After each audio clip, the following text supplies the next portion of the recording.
celebrazione solenne in piazza San Marco per il 100° anniversario del conferimento del nome San Marco e della concessione dello stemma del leone alato alla fanteria di Marina, alla presenza del ministro della difesa, il capo di Stato Maggiore della Marina e numerose autorità civili e militari.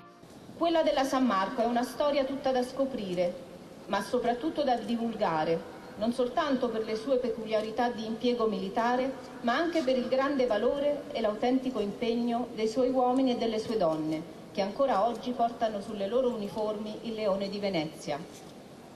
Una storia che oggi rievochiamo perché ci ricorda quei nostri marinai che nella Prima Guerra Mondiale, all'indomani della sconfitta di Caporetto, in un modo di legittimo orgoglio chiesero di combattere a terra, lungo la linea del Piave, contro il nemico austro-ungarico.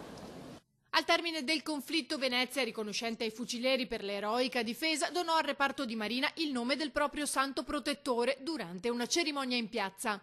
Sono passati 100 anni, ma il ricordo di quel giorno è ancora vivo nell'orgoglio dei tantissimi veneziani che oggi sono venuti qui a prendere parte alla cerimonia in piazza San Marco. Palmar, partera!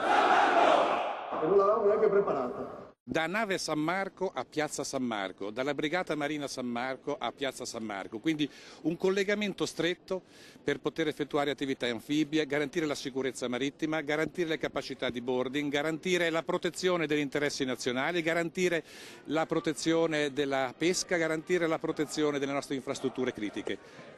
Essere presenti anche in caso di pubbliche calamità, quindi è un ruolo a 360 gradi, dobbiamo ringraziare i nostri fanti di Marina che con il loro senso di appartenenza, spirito di servizio e abnegazione consentono di conseguire questo. La difesa e la giustizia, due valori fondamentali, ha detto il sindaco Brugnaro, ricordando l'inaugurazione della piazzetta di quartiere Pertini a Mestre. Perché poi per riuscire a contrastare il crimine, la delinquenza, ma anche per fare sicurezza, in questo caso in mare, ci vogliono attrezzature sempre più all'avanguardia, perché quando qualcuno parla di taglio alle spese militari non sa cosa sta dicendo. Dobbiamo fare del nostro esercito, delle nostre forze armate, ma anche delle nostre forze dell'ordine, proprio un esempio di efficienza dello Stato. E così torniamo a essere quella grande patria, quella grande civiltà che ci contrastisce da migliaia di anni, perché siamo inutili che andiamo a vedere le mostre, l'arte, la storia, se poi non abbiamo capito nulla. Dobbiamo continuare ad ammodernarci.